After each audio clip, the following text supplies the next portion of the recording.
Hi hello friends, എല്ലാ കൂട്ടുകാർക്കും നമ്മുടെ ഇന്നത്തെ എപ്പിസോഡിലേക്ക് സ്വാഗതം കേട്ടോ. അപ്പോൾ എപ്പിസോഡ് തുടങ്ങുമ്പോൾ തന്നെ കാണിക്കണത് നമ്മുടെ സുചിത്രനെയാണ്. സുചിത്ര പ്രിയാമനടുത്തും അതുപോലെ തന്നെ മാഷിനോടും പറയുന്നുണ്ട്, അതെ ചേച്ചി ഇന്ന് ആ മാളവിക വേണുഗോപാലിനെ കാണാൻ വേണ്ടി പോയായിരുന്നു എന്ന് പറയാണ്. ആണോ എന്ന് പ്രിയാമണി ചോദിക്കുമ്പോൾ അതേന്ന് സുചിത്ര പറയാണ്. അവിടേക്ക് പെട്ടെന്ന് തന്നെ ഇഷിത വാതിൽ തുറന്ന് വരുന്നുണ്ട്. ആഹാ, എന്നെക്കുറിച്ചുള്ള ചർച്ചയാണല്ലോ എന്ന് ചോദിക്കുമ്പോൾ അതെ, നിന്നെക്കുറിച്ചുള്ള ചർച്ച തന്നെയാണ്. നീ ഇന്ന് ഹോസ്പിറ്റലിൽ പോയിരുന്നു അല്ലേ എന്ന് പ്രിയാമണി പറയുമ്പോൾ ഞാൻ എപ്പോഴും പോകാറുണ്ടല്ലോ. ആഹാ, അടിപൊളി മറുപടി. അതല്ല, നീ ഇന്ന് മാളവിക ഡോക്ടറെ കാണാൻ പോയായിരുന്നു എന്ന് പറയാണ്. എന്നിട്ട് എന്തായി മോളെ, പ്രതീക്ഷയ്ക്കുള്ള വക എന്തെങ്കിലും ഡോക്ടർ പറഞ്ഞോ എന്ന് ചോദിക്കുമ്പോൾ കുഴപ്പമില്ലമ്മേ, പിന്നെ ട്രീറ്റ്മെൻറ്റ് ചെയ്തുകൊണ്ട് മാത്രം കാര്യമായില്ലല്ലോ, നമുക്ക് ഒരു കുഞ്ഞ് വേണമെന്നുണ്ടെങ്കിൽ ദൈവം കൂടി കനിയണ്ടേ അമ്മേ എന്ന് പറയാണ്. അത് കേൾക്കുമ്പോൾ മാഷ് പറയുന്നുണ്ട്, അതെ അത് മോള് പറഞ്ഞത് വളരെ ശരിയാണ്. ഒരു കുഞ്ഞ് വേണമെന്നുണ്ടെങ്കിൽ ഡോക്ടർ മാത്രം പോരാ, ദൈവവും കൂടി കനിയണം എന്ന് പറയാണ്. പ്രിയാമണി പറഞ്ഞിട്ട് എനിക്കിപ്പോൾ ഒരു പ്രാർത്ഥന മാത്രമേ ഉള്ളൂ, എൻ്റെ മാഷിൻ്റെ ആരോഗ്യത്തെക്കുറിച്ച് പോലും ഞാനിപ്പോൾ പ്രാർത്ഥിക്കാറില്ല, എൻ്റെ മോളൊരു അമ്മയാവണം, ആ ഒരു പ്രാർത്ഥന മാത്രമേ എനിക്കിപ്പോൾ ഉള്ളൂ എന്ന് പറയാണ്. പെട്ടെന്ന് തന്നെ ഇഷ്ട മുഖമൊക്കെ അങ്ങോട്ട് മാറുന്നുണ്ട് കേട്ടോ. ആ സമയത്ത് മാഷി വന്നിട്ട് പറയുന്നുണ്ട്, പ്രിയാമണി, നമ്മുടെ മോൾക്ക് ഒരു കൺമണിയെ ദൈവം കൊടുക്കും, എത്രയും പെട്ടെന്ന് തന്നെ കൊടുക്കും, താൻ ഇങ്ങനെ വിഷമിക്കില്ലെന്ന് പറയുമ്പോൾ എനിക്ക് പിന്നെ എന്ത് പ്രാർത്ഥനയാണ് മാഷിയുള്ളത്? കണ്ണടയ്ക്കുന്നതിന് മുമ്പ് ഇവളൊരു കുഞ്ഞിനെ കാണണം, അത് മാത്രമേ എനിക്കൊരു ആഗ്രഹമുള്ളൂ. കാരണം ബാക്കിയെല്ലാം കൊണ്ടും എനിക്ക് കുഴപ്പമൊന്നുമില്ല, പക്ഷേ ഇവളുടെ ജീവിതം അതുകൂടി മാത്രമേ എനിക്കൊരു ചോദ്യചിഹ്നമായിട്ട് എൻ്റെ മുമ്പിലുള്ളൂ എന്ന് പറയാണ്. പെട്ടെന്ന് തന്നെ ഇഷിത പറയണ്ട, അമ്മ വിഷമിക്കൊന്നും വേണ്ട, അങ്ങനെ ഒരു കുഞ്ഞിൽ പിറക്കണമെന്ന് ദൈവം ആഗ്രഹിക്കുന്നുണ്ടെങ്കിൽ തീർച്ചയായിട്ടും അത് നടക്കും അമ്മ വിഷമിക്കേണ്ട. സുജി, നീ ഒന്ന് വന്നേ, നിന്നോടൊരു കാര്യം പറയാനുണ്ട് എന്ന് പറഞ്ഞിട്ട് സുചിത്രനെയും കൂട്ടിക്കൊണ്ട് ഇഷിത റൂമിലേക്ക് പോവാട്ടോ. ഇഷിത റൂമിലേക്ക് പോകുമ്പോഴേക്കും പ്രിയാമണി പറയുന്നുണ്ട്, നാളെ സുചിത്രയുടെ വിവാഹം കഴിയും, വിനോദും സുചിത്രയും വിവാഹം കഴിയുമ്പോൾ അവർക്കൊരു കുഞ്ഞാകും. ആ സമയത്ത് എൻ്റെ മോളെ പിന്നെയും പരിഹാസ കഥാപാത്രവും, എല്ലാവരുടെ ക്വസ്റ്റ്യൻ മാർക്ക് അവളുടെ നേരെ തിരിയും ഈശ്വര എന്നൊക്കെ പറയുമ്പോൾ പ്രിയാമണി, താനിങ്ങനെ വിഷമിക്കലോ എന്ന് മാഷ് പറയാട്ടോ. പിന്നീട് കാണിക്കുന്നത് നമ്മുടെ ഇനിയാട്ടോ. വിനോദ് അങ്ങനെ വീട്ടിലേക്ക് വന്നിരിക്കുകയാണ്. വിനോദിനെ വരുമ്പോൾ തന്നെ ഇഷിതയാണ് വാതിൽ തുറക്കണം. കല്യാണ ചെറുക്കം വന്നോ, കല്യാണം ഇങ്ങ് എടുത്തു, പക്ഷെ ചെറുക്കം മാത്രമില്ല, ബാക്കി എല്ലാവരും ഉണ്ടെന്ന് പറയുമ്പോൾ എന്ത് പറയാനിടത്തി ഭയങ്കര തിരക്കായി പോയില്ലേ എന്ന് പറയുമ്പോഴേക്കും വാ എന്തായാലും വിനോദ് ഇരിക്കുക എന്ന് പറയുമ്പോൾ തന്നെ അവിടേക്ക് നമ്മുടെ സ്വപ്നവേലി രാമനാഥനോട് വരുന്നുണ്ട്. മോൻ വന്നല്ലോ മോനെ, നിനക്ക് ഇടയ്ക്കെങ്കിലും ഇവിടെ വന്നൂടെ, അമ്മ തിരക്കായി പോയതുകൊണ്ടിട്ടല്ലേ, എന്നാലും അമ്മ എന്തെന്നെ പെട്ടെന്ന് കാണണമെന്ന് പറഞ്ഞത്, എൻ്റെ മോൻ്റെ മുഖം മറന്നു പോകാതിരിക്കാൻ, അതിന് അമ്മക്ക് വില ചാനലിൽ ചർച്ച വെച്ചാൽ പോരെ, വില രാഷ്ട്രീയ ചർച്ചയിൽ ഞാൻ എവിടെയെങ്കിലൊക്കെ ഒരു മൂലക്ക് ഉണ്ടാവുമല്ലോ. അത് നീ പറഞ്ഞാൽ ശരിയാ, അപ്പം അച്ഛൻ നമുക്ക് സുഖമാണോ, നീ ആ ചർച്ചയിൽ കൂടി ചോദിക്കണം, അപ്പം ഞങ്ങൾ ഇവിടുന്ന് സുഖമാണേന്ന് പറഞ്ഞിട്ട് കൈ കാണിക്കാം, എന്താ അതുപോലെ എന്ന് ചോദിക്കുമ്പോൾ വിനോദ് ചിരിക്കുക കേട്ടോ. അല്ല എടുത്തി ഏട്ടൻ എവിടെ, ഒരേ പണിത്തിരക്കില്ല, ഞാൻ വിളിക്കാം എന്ന് പറയണം. അങ്ങനെ വിനോദിനെ കാണാൻ വേണ്ടിയിട്ട് മഹേഷിനെ വിളിക്കുന്നുണ്ട് ഇഷിത. മഹേഷ് അങ്ങോട്ടേക്ക് വരുന്നുണ്ട്. എടാ, എന്തൊരു പണിയാണ് നീ കാണിക്കണത്, നിനക്ക് എന്ത് തിരക്കായത്, എന്ത് പറയാനേട്ടാ, ഒഴിച്ചുകൂടാൻ പറ്റാത്ത കുറച്ച് കാര്യങ്ങളുണ്ട്, ഇനി ഇങ്ങനെയാണെങ്കിൽ നീ കല്യാണത്തിന് ഉണ്ടാവോ, പോ ചേട്ടാ, അതൊക്കെ ഉണ്ടാകും എന്ന് പറയാണ്. അല്ല, ക്ഷണം വിളി എവിടെയും വരെ ആയേട്ടാ എന്ന് പറയുമ്പോൾ അത് നമ്മുടെ അത്യാവശ്യക്കാരെ മാത്രമല്ലേ വിളിക്കുന്നുള്ളൂ, ഓഫീസിൽ നിന്ന് അങ്ങനെ ആരെയും വിളിക്കുന്നുണ്ട്, വിളിച്ചങ്ങനെ ഓഫീസിലെ ഫുൾ ആൾക്കാരെ വിളിക്കേണ്ടി വരും, പിന്നെ ഒഴിച്ചുകൂടാൻ പറ്റാത്ത കുറച്ച് ആൾക്കാരെ മാത്രമേ വിളിക്കുന്നുള്ളൂ എന്ന് പറയുമ്പോഴേക്കും സ്വപ്നവലി പറയുന്നുണ്ട്, എല്ലാവരും വിളിക്കുന്ന കാര്യം നിങ്ങൾ പറയുന്നുണ്ട്, നിങ്ങൾക്കാകെ ഓരോരു പെങ്ങൾ മാത്രമേ ഉള്ളൂ, നിങ്ങളുടെ ചേച്ചി, അവളെ നിങ്ങൾ വിവാഹത്തിന് വിളിക്കുന്നില്ലേ എന്ന് ചോദിക്കുമ്പോഴേക്കും നമ്മുടെ വിനോദ് പറയുന്നുണ്ട്, അമ്മമ്മ ചേച്ചീനെ വിളിച്ചോ, പക്ഷേ ചേച്ചീനെ മാത്രം വിളിച്ചാൽ മതി, കൈലാസ് ഏട്ടനെ വിളിക്കേണ്ട, അയാൾ വരുന്നത് എനിക്കിഷ്ടമല്ല എന്ന് പറയുമ്പോഴേക്കും മഹേഷ് പറയുന്നുണ്ട്, അതെ, അവൻ വന്നാൽ ശരിയാവില്ല, അവനെ കണ്ടാലേ ചവിട്ടി കൂട്ടാൻ തോന്നും.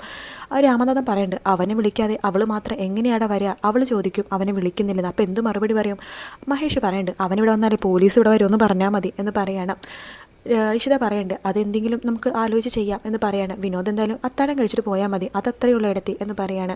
അങ്ങനെ വിനോദിനെ അത്താഴം വിളമ്പാൻ വേണ്ടി ഇഷിതയും അതുപോലെ തന്നെ സ്വപ്നവലിയും കൂടി അകത്തേക്ക് പോവാണ്. രാമനാഥൻ അകത്ത് പോകുന്നുണ്ട്. ആ സമയത്ത് മഹേഷിനോട് വിനോദ് പറയുന്നുണ്ട്, ഏട്ടാ മറ്റേ അരുന്ധതി മാഡത്തിനെ വിളിച്ചോ എന്ന് ചോദിക്കുമ്പോൾ വിളിച്ചിട്ടില്ലടാ എന്ന് പറയാണ്. സുചിത്ര എന്തായാലും അനുഗ്രഹം എടുത്ത് പറഞ്ഞു കാണുമായിരിക്കും, ഏട്ടനെന്തായാലും വിളിക്കുക, ഈ വിവാഹം കാണാം, ഏട്ടൻ്റെ ബിസിനസ്സിനൊന്നും ബാധിക്കരുത്, ഇതിൻ്റെ ടെൻഷൻ എനിക്ക് മനസ്സിലായി, അരുന്ധതി മേഡം അങ്ങനെ വാക്ക് മാറ്റുന്ന ഒരാളല്ല, ബിസിനസ്സിൻ്റെ കാര്യത്തിൽ ഒരുത്ത് നീ ഒന്നും ടെൻഷൻ ആവണ്ട എന്നൊക്കെ പറയാണ്. പിന്നീട് ഇഷിത തുണിയൊക്കെ ഇങ്ങനെ മടക്കി വെക്കുക കേട്ടോ. അടുത്തേക്ക് മഹേഷ് വരുന്നുണ്ട്, എന്ന് സൗണ്ട് ഉണ്ടാക്കുകയാണ്. ഇഷിത തിരിഞ്ഞു നോക്കുകയാണ്. മഹേഷ് ചോദിക്കുന്നുണ്ട്, എടോ തൻ്റെ ഞാൻ ഇന്നലെ ഒരു കാര്യം ചോദിച്ചു, ട്രീറ്റ്മെൻറ്റിൻ്റെ കാര്യം, താനതൊരു കളിയാക്കണ രൂപത്തിലാണ് പറഞ്ഞത്, പക്ഷേ ഞാൻ കാര്യത്തിൽ തന്നെയാണ് ചോദിച്ചത് എന്ന് പറയാണ്. താൻ ട്രീറ്റ്മെൻറ്റിൻ്റെ കാര്യം എന്തായി എന്ന് ചോദിക്കുമ്പോഴേക്കും ട്രീറ്റ്മെൻറ്റ് സക്സസ് ആവുന്നുണ്ട് മഹേഷ്, പക്ഷെ അതുകൊണ്ട് മാത്രം കാര്യമില്ലല്ലോ, ഒരു സ്ത്രീ പൂർണ്ണതയിലെത്തുന്നത് അവൾ പ്രസവിക്കുമ്പോഴാണ്, എനിക്ക് പ്രസവിക്കാൻ പറ്റില്ലല്ലോ, കാരണം നമ്മളുടെ കരാറ് അങ്ങനെയാണല്ലോ, പക്ഷേ എനിക്ക് പ്രസവിക്കാൻ കഴിവുണ്ട് എന്ന് എന്നെ തന്നെ ബോധ്യപ്പെടുത്താൻ വേണ്ടിയിട്ടാണ് ഞാൻ ട്രീറ്റ്മെൻറ്റിന് പോണത് എന്ന് പറയാണ്. അത് കേൾക്കുമ്പോഴേക്കും മഹേഷ് പറഞ്ഞിട്ടുണ്ട് ട്രീറ്റ്മെൻറ്റ് വിജയകരമാകുമ്പോൾ ഒരു ആഗ്രഹം മനസ്സിൽ എപ്പോഴും ഉണ്ടാകും, ഒരു കുഞ്ഞ് വേണമെന്നൊരാഗ്രഹം. അതൊക്കെ ഇഷിത ചെറിയ ചിരിയോടുകൂടി തന്നെയാട്ടോ കേൾക്കുന്നത്. മഹേഷ് പറയുന്നുണ്ട് തന്നെ ഞാൻ ഇന്നലെ പോരെന്നൊക്കെ പറയുമ്പോൾ താൻ എന്നെ കളിയാക്കി, പക്ഷെ ഞാൻ കാര്യത്തിലാണ് തന്നോട് ചോദിച്ചത്, പിടിവാശികൾക്കൊക്കെ വിട്ടുകൊടുക്കുമ്പോഴല്ലേ നമ്മൾ മനുഷ്യരാവുന്നത് എന്ന് പറയുമ്പോൾ മഹേഷിനോട് പെട്ടെന്ന് തന്നെ ഇഷിത ടോപ്പിക്ക് മാറ്റുവാണ്. അതെ, നാളെ ചിപ്പിയുടെ പിറന്നാളാണ്. ഓ, താനത് ഓർത്ത് വെക്കുന്നുണ്ട്. പിന്നെ എൻ്റെ മോളുടെ പിറന്നാൾ ഞാൻ ഓർക്കണ്ടേ, നമുക്ക് ഇത് സെലിബ്രേറ്റ് ചെയ്യണ്ടേ? വേണം. അച്ഛൻ ഉറങ്ങിയിട്ടില്ല, നമുക്ക് അച്ഛനോട് സംസാരിക്കാം വാ എന്ന് പറഞ്ഞിട്ട് ഇഷിതേനെ വിളിച്ചുകൊണ്ട് ഹോളിലേക്ക് പോകുക കേട്ടോ. ഇഷിത ഇപ്പോൾ തൊട്ട് പുറകിലാണ് പോകുന്നത്. ഇഷിത എൻ്റെ മനസ്സിൽ വിചാരിക്കുന്നുണ്ട്, പാവം മഹേഷ്, മനസ്സിലൊരു സ്പാർക്ക് വീണ് കഴിഞ്ഞു. ശരിയാ മഹേഷ്, പിടിവാശികൾ വിട്ടുകൊടുക്കുമ്പോഴാണ് നമ്മൾ മനുഷ്യരാവണത്. എൻ്റെ മനസ്സിലും ആ ഒരു ആഗ്രഹമുണ്ട് എന്ന് ഇഷിത ഇങ്ങനെ മനസ്സിലിങ്ങനെ വിചാരിച്ചിട്ട് ഇഷിത നടക്കുകയാണ്. പിന്നീട് കാണിക്കുന്നത് നമ്മുടെ രചനേനെയാണ്. രചന എന്തൊക്കെയോ ആലോചിച്ചുകൊണ്ടിരിക്കുന്ന സമയത്ത് അവിടേക്ക് ആകാശ് വരുന്നുണ്ട്. എന്താണ് താനിങ്ങനെ ആലോചിച്ചുകൊണ്ടിരിക്കുന്നത്? നാളെ ചിപ്പിമോളുടെ പിറന്നാളാണ്. അത് താൻ ആലോചിച്ച് വിഷമിക്കേണ്ട, അവിടെ ഗംഭീരമായിട്ട് തന്നെ ആഘോഷിക്കും. താനില്ലാത്തൊരു കുറവും അവിടെ ഉണ്ടാവില്ല. അതെനിക്കറിയാം. എനിക്ക് അവൾക്ക് വേണ്ടി അമ്പലത്തിലെങ്കിലും പോകണം നാളെ, അവൾക്ക് വേണ്ടി പൂജകൾ ചെയ്യണം. അതിനും താൻ വിഷമിക്കേണ്ട, അതൊക്കെ ഇഷിത ചെയ്തോളൂ. തൻ്റെ അവസ്ഥ ഭയങ്കര തന്നെ, നൊന്ത് പ്രസവിച്ച തനിക്ക് ഒരു ഇതും ഇല്ലാതെ അവർ ബർത്ത്ഡേ ആഘോഷിക്കും, ഗംഭീരമായിട്ട് ആഘോഷിക്കും.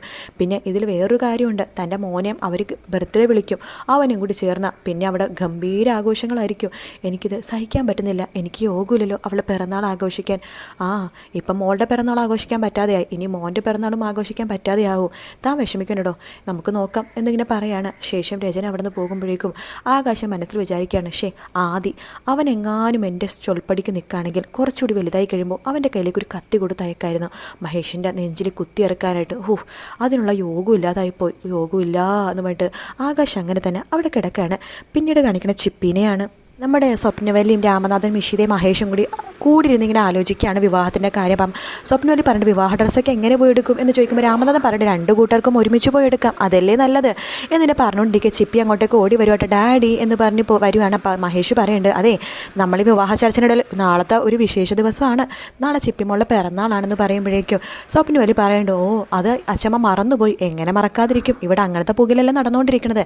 അല്ല, നാളത്തെ പിറന്നാൾ ഫംഗ്ഷനൊക്കെ എങ്ങനെയാണ് എന്ന് പറയുമ്പോഴേക്കും മഹേഷ് പറയുന്നുണ്ട്, നാളെ നമുക്ക് ഗംഭീരമായിട്ട് ഒരു ഹോട്ടൽ റൂം എടുത്തിട്ട് ആഘോഷിക്കാം. അയ്യോ അത് വേണ്ട ഡാഡി, ഇവിടെ തന്നെ ആഘോഷിച്ചാൽ മതി എന്ന് ചിപ്പി പറയാണ്. അതെന്താ മോളെ?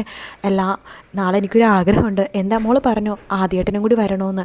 അത് ആദ്യം വരും മോളെ, കാരണം രാത്രി ബർത്ത്ഡേ ഫംഗ്ഷൻ നടക്കണത്. കഴിഞ്ഞ ദിവസം രാവിലെ വന്നപ്പോഴേ രചന ഇവിടെ കാണിച്ചു കൂട്ടിയതൊക്കെ മോള് കണ്ടതല്ലേ? രാമനാഥൻ പറയുന്നുണ്ട്, അതെ അവൾ ഉറഞ്ഞു തുള്ളിയാണ് ഇവിടേക്ക് വന്നത്, ആദ്യനെ വിടുമെന്ന് എനിക്കും തോന്നണില്ല എന്ന് രാമനാഥൻ പറയുമ്പോഴേക്കും ഇഷിത പറയുന്നുണ്ട്, മോള് വിഷമിക്കേണ്ട, മോള് വിളിച്ചാൽ ആദ്യേട്ടൻ വരും. അതെ ആദ്യേട്ടൻ വരണം, ആദ്യേട്ടൻ വന്നില്ലെങ്കിൽ ബർത്ത്ഡേ ഫംഗ്ഷൻ എനിക്ക് വേണ്ട എന്ന് പറയാണ്. ഇഷിത പറയുന്നുണ്ട്, ഇത് മോൾ എന്നോടല്ല പറയേണ്ടത്, ഞങ്ങളോടല്ല പറയേണ്ടത്, മോൾ ഫോൺ വിളിക്കണം, എൻ്റെ ആദ്യം എടുത്ത് പിറന്നാളുടെ വിശേഷമൊക്കെ പറയണം. പിന്നെ വന്നില്ലെങ്കിൽ മോൾക്ക് പിറന്നാൾ വേണ്ട എന്ന് നമ്മുടെ പറഞ്ഞില്ലേ, അതുപോലെ ആദ്യേട്ടനോട് പറയണം, മോൾ വിളിച്ച് ആദ്യേട്ടനെ വരാതിരിക്കാൻ പറ്റില്ല എന്ന് പറയാണ്. ശരി എന്ന് പറഞ്ഞിട്ട് ചിപ്പി സന്തോഷത്തോടു കൂടി തന്നെ അകത്തേക്ക് പോവാട്ടോ. ആദ്യം വരുമോ, താൻ എന്ത് പ്രതീക്ഷയില്ല മോൾക്ക് ഇങ്ങനെ പ്രതീക്ഷ കൊടുത്തതെന്ന് ചോദിക്കുമ്പോൾ ആദ്യം വരും എന്ന് തന്നെയാണ് എൻ്റെ മനസ്സ് പറയണത്. വരുമായിരിക്കും മഹേഷ്, അഥവാ അവൻ വരുവാണെങ്കിൽ മഹേഷിനോടുള്ള ഒരു വാതിൽ തുറക്കലായിരിക്കും അത്. മഹേഷും അവനും കൂടുതൽ അടുക്കാനുള്ള ഒരു സാഹചര്യം ഇതിലൂടെ ഉണ്ടാകും എന്ന് പറയാണ്. പിന്നീട് കാണിക്കണം ആദ്യനെയാണ്. ആദ്യം ഇങ്ങനെ ഹോംവർക്കൊക്കെ ചെയ്തുകൊണ്ടിരിക്കുകയായിരിക്കും കേട്ടോ. ഇഷിതാമ്മ എന്ന് പറയുന്ന നമ്പറിൽ നിന്ന് കോൾ വരികയാണ്. ആദ്യം ആ കോൾ ഇങ്ങനെ നോക്കുമ്പോൾ, ഇഷിതാമ്മയോ, ഇങ്ങനത്തെ ഒരു നമ്പർ ഞാൻ ഫോണിൽ സേവ് ചെയ്തിട്ടില്ലല്ലോ. ചിപ്പി സേവ് ചെയ്തതായിരിക്കും എന്ന് പറഞ്ഞിട്ട് ഫോൺ എടുക്കുന്നുണ്ട്. ഹലോ, ആദ്യേട്ടാ ഇത് ഞാനാ. നീയാണോ ഇഷിതാമ്മ എന്ന് പറഞ്ഞിട്ട് എൻ്റെ ഫോണിൽ നമ്പർ സേവ് ചെയ്തത്? അതെ, അമ്മയുടെ നമ്പർ ഞാൻ സേവ് ചെയ്തതാണ്. ആദ്യേട്ടൻ എന്നോട് സംസാരിക്കണമെങ്കിൽ ഈ നമ്പറിൽ വിളിച്ചാൽ മതി കേട്ടോ. അല്ല, നീ എന്താ വിളിച്ചത്? അതെ ആദ്യേട്ടാ, നാളെ പിറന്നാളാണ്. ആണോ? എന്നിട്ട് നീ എന്താ നേരത്തെ പറയാത്തത്? അതോ ഇപ്പോഴാണ് ഇവിടെ ചർച്ചയൊക്കെ ചെയ്തത്? ഇപ്പോൾ പിറന്നാൾ ആഘോഷിക്കുന്ന കാര്യം പറഞ്ഞു, പക്ഷെ ഞാൻ പറഞ്ഞു ആദ്യേട്ടനില്ലാതെ ഞാൻ ആഘോഷിക്കില്ലെന്ന്. ആദ്യേട്ടനില്ലാതെ ഞാൻ പിറന്നാൾ ആഘോഷിക്കില്ല. ചിപ്പി അതെന്ന് പറയുമ്പോൾ, അതെ എനിക്ക് ആദ്യേട്ടൻ വരണം, ആദ്യേട്ടനില്ലെങ്കിൽ പിറന്നാൾ ആഘോഷിക്കില്ല. ആദ്യേട്ടൻ വരുവാണെങ്കിൽ ഞങ്ങളുടെ ഫ്രണ്ട്സിനെ എല്ലാവരെയും വിളിക്കണം, അതെ മുഴുവൻ പേരെയും വിളിക്കണം എന്ന് ആദ്യം പറയാം. അതെ ഞാൻ എന്തായാലും വരാം മോളെ എന്ന് ആദ്യം പറയുന്നുണ്ട്. ഇതെല്ലാം കേട്ടുകൊണ്ട് രചന ആദ്യത്തെ തൊട്ട് പിന്നാലെ തന്നെ നിൽക്കുന്നുണ്ട് കേട്ടോ. പക്ഷേ ആദ്യം അത് കാണുന്നില്ല. ആ ഒരു ഭാഗത്തോടെയാണ് ഇന്നത്തെ എപ്പിസോഡ് തീരുന്നത്. നാളത്തെ പ്രൊമോയിൽ കാണിക്കുന്നത് ഇഷിതടുത്ത് മഹേഷ് പറയുന്നുണ്ട്, അവൻ വരുമായിരിക്കുമോ, വരും മഹേഷ് എന്ന് പറഞ്ഞിട്ട് ഇഷിത സമാധാനിപ്പിക്കുകയാണ്. രാവിലെ തന്നെ നമ്മുടെ ആദ്യമാണെങ്കിൽ ഒരു വലിയ ഗിഫ്റ്റൊക്കെ മേടിച്ചിട്ട് ഇങ്ങനെ വരുക കേട്ടോ. അത് കാണുമ്പോൾ ആകാശിന് ദേഷ്യം വരുവാണ്. ആകാശ് പറഞ്ഞിട്ട് നീ പോകണ്ടെന്ന് പറയുമ്പോൾ, അത് പറയാൻ താൻ ആരാടോ, താൻ എൻ്റെ ആരാടോ, ആ ഗിഫ്റ്റ് ഇങ്ങോട്ട് താ എന്ന് പറയുമ്പോഴേക്കും ആകാശ് ആദ്യയുടെ കയ്യിൽ നിന്ന് ആ ഗിഫ്റ്റ് തട്ടിപ്പറിച്ച് വാങ്ങിച്ച് നിലത്തിട്ട് പൊട്ടിച്ച് അത് ചവിട്ടി കൂട്ടുവാണ്. അത് കാണുമ്പോൾ ആദ്യക്ക് ദേഷ്യം വരുവാണ്. ആകാശിനെ പിടിച്ച് തള്ളുന്നുണ്ട്. അവിടെ രചനയും വന്ന് ഇടപെടുന്നുണ്ട്. അവിടെ കൂട്ടത്തല്ലാവാട്ടോ. പിന്നീട് ഗിഫ്റ്റൊന്നും ഇല്ലാണ്ട് സ്കൂളിൽ പോയിട്ട് നേരെ വരുവാണ് ആദ്യം. നമ്മുടെ ചിപ്പിയുടെയും അതുപോലെ തന്നെ ഇഷിതയുടെയും മഹേഷിൻ്റെ അടുത്തേക്ക്. ഇഷിത വാതിൽ തുറക്കുമ്പോൾ ആദ്യനെ കാണുമ്പോൾ സന്തോഷമാവാട്ടോ. പക്ഷെ തൊട്ടു പിന്നാലെ മഹേഷ് ഉണ്ട്. പക്ഷെ മഹേഷിനെ ആദ്യം മൈൻഡ് ചെയ്യുന്നില്ല. ആദ്യം അകത്ത് കയറി കഴിയുമ്പോഴേക്കും ഇഷിത മഹേഷിൻ്റെ അടുത്ത് പോകുമ്പോൾ മഹേഷ് പറഞ്ഞ സാരില്ലടോ, എനിക്ക് വിഷമമൊന്നുമില്ല, അവൻ ഇന്നല്ലെങ്കിൽ നാളെ എന്നെ മനസ്സിലാക്കും, അത് മാത്രം മതി എനിക്ക് എന്ന് പറയാണ്. എന്തോ എടുക്കാൻ കുനിയുമ്പോഴേക്കും ഇഷിതരെ മഹേഷിൻ്റെ തല പരസ്പരം കൂട്ടിമുട്ടുവാണ്. മഹേഷിനോട് ഇഷിത പറയുന്നുണ്ട്, അതെ ഇങ്ങനെ കൂട്ടിമുട്ടിപ്പിക്കാനായിട്ട് ഞാൻ നിങ്ങളുടെ ബാക്കി പറ, ഞാൻ നിങ്ങളുടെ പറ ബാക്കി പറയടോ എന്ന് പറയുകയാണ്. അത് കേൾക്കുമ്പോൾ ഇഷിതയ്ക്ക് ചിരി വരികയാണ്. ആ ഒരു ഭാഗത്തോടെയാണ് എപ്പിസോഡും പ്രൊമോ തീരുന്നത്. വീഡിയോ ഇഷ്ടപ്പെടുകയാണെങ്കിൽ ലൈക്ക് ചെയ്യുക, സബ്സ്ക്രൈബ് ചെയ്യുക, കമൻറ്റ് ചെയ്യുക. മറ്റൊരു വീഡിയോ ആയിട്ട് കാണാം friends. Take care, bye bye.